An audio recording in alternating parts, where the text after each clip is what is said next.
Hours after officially announcing his campaign for the presidency, Robert F. Kennedy Jr. went on Fox News' Tucker Carlson tonight and elaborated on what he considers to be America's most pressing issues. Let's listen. I think that the general theme of my speech was this corrupt merger of state and corporate power, which is turning our country into a corporate kleptocracy, into a system of socialism for the rich, and this kind of a cushy socialism for the rich, and this kind of brutal, merciless capitalism for the poor. Kennedy did not hold back on his sentiments about the nation's involvement in the Ukraine war either. Let's take a listen. Americans care about the underdog. They care about that kind of suffering. But the question is, why are we in the Ukraine? Because Lloyd Austin, the Secretary of Defense, said that we're there to exhaust the Russians. President Biden has said that we're there to deplatform, to depose Vladimir Putin. And if that's why we're there, and we're killing a lot of Ukrainians as pawns in a proxy war between two great powers. Here's one last thing I would say. Nobody talks about this. There's 14,000 Ukrainian civilians who have died, but 300,000 troops. The Russians are killing Ukrainians at a 7-to-1 to 8-to-1 ratio. They cannot sustain this. What we're being told about this war is just not true. Powerful messaging, I gotta say. He's been on a roll. His speech really hit the nail on the head of the corporate corruption that I think really motivated a lot of both Bernie voters and Trump voters. He seems to recognize that this is the through line for so many disaffected voters. He says, I give me a sword, I need an army, and it can't just be the party. I need Democrats, Republicans, and independents. I won't pretend to agree with you on every position, but it would make America a safe place to debate your positions, and I will give you an ear and an open mind.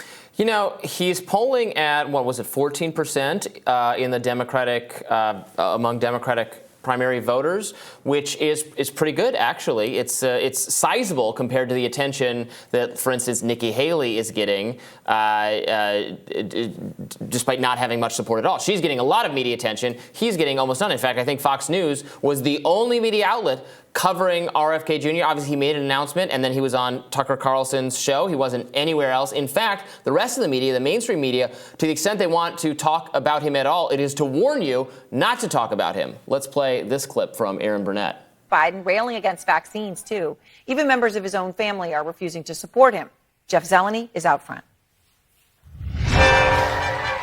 It was a political rally steeped in Kennedy family history, with one critical missing piece: most of the storied Kennedy family. Today in Boston, as he announced a long-shot presidential bid, I am going to take back this country with your help. Robert F. Kennedy Jr. evoked images of his father and uncle, as he bluntly acknowledged his siblings wish he wouldn't be launching a campaign to challenge President Biden. There are other members of my family who are not here today. With a famous political name, he plunged into the fringe of today's politics, railing against the safety of vaccines and what he calls corrupt corporate power in America. I thought it was funny they say, like, oh, yeah, if his own family's not supporting him. Where were the other Kennedys? And at that moment, they're showing a picture of John F. Kennedy, who is dead. Like, he's not there because he's not alive. Yeah, well, look, it has been the case that his siblings have co-signed this letter years ago, distancing themselves from some of his feelings about vaccine skepticism. But it is really interesting in that clip, they go on to interview some people who attended the rally, and they ask them the question, what do you think about the fact that his family doesn't even want to be here? The family doesn't even want to support him. They're really going with that line of attack and the vaccine attack. Dumb line of attack. And it's really the family attack. No, nobody cares that his family's not there. As you pointed out, the kind of relevant political Kennedys are no longer with us. And it feels as though, it feels like a weird, like, tattletale sort of a line that you expect people to prioritize an interpersonal family dispute over other things. One person interviewed later in that Aaron Burnett clip was asked about the vaccine issues, and she said, well, honestly, there's a whole panoply of things that I'm voting on, and I don't have to agree with him on that to want to support him for other reasons. And I think mainstream Democrats who think that that particular line is going to land are really underestimating, one, how much these other issues like the war in Ukraine, domestic policy issues, environmental issues, and the like are motivating voters more. And also the fact that a lot of Americans are, in fact, mad at Donald Trump and Joe Biden for their COVID policies. And RFK Jr. seems to be one of the only politicians who has successfully leveraged a criticism of Donald Trump and the Biden administration both over the vaccine policies. You shared this tweet from Dan Rather.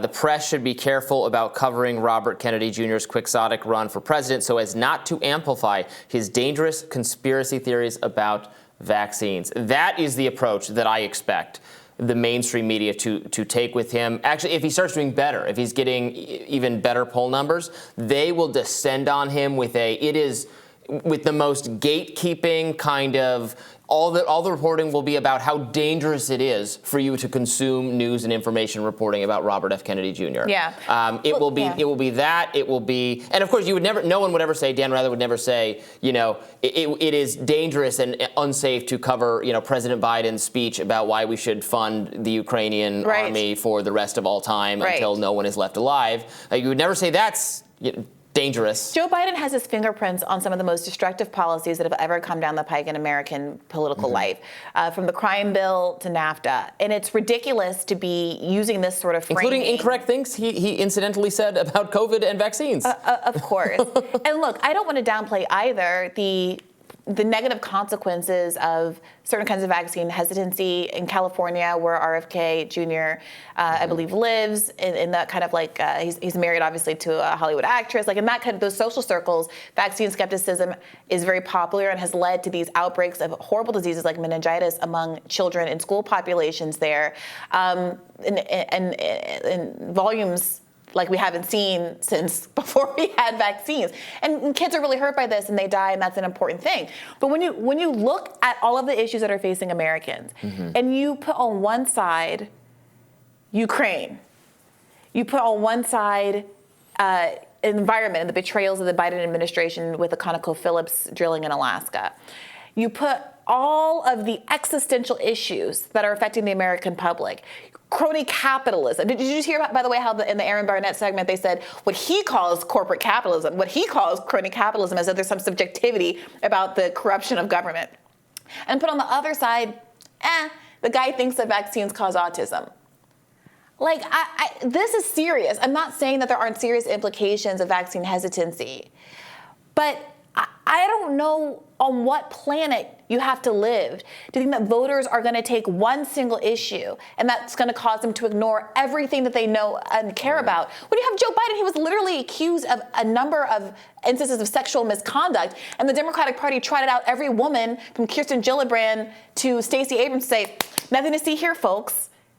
If they were willing to ignore and not investigate, I don't know what happened. Nobody does, except for the people involved. But to shut down the Tara Reade allegations without an investigation like they did, to expect everyone to fall in line, as Joe Biden was saying, fund the cops more, as literally millions of people were in the street in the largest protest movement ever in Black Lives Matter in 2020, to hear him on a leaked phone call to every black leader in the country saying, sit down, sit aside, it's your turn. I'm not going to do George Floyd justice and policing. It's Latinos' turn now. And to expect everyone to fall in line and vote for him regardless, and ignore all that, but you think that, vaccine has... and especially for Biden, especially on the sexual misconduct stuff. Look, if I had been inclined to vote for Biden, I wasn't, so I didn't have this dilemma. If I was inclined to vote for him, would I have decided not to vote for him because of, for instance, the Tara Reade accusation?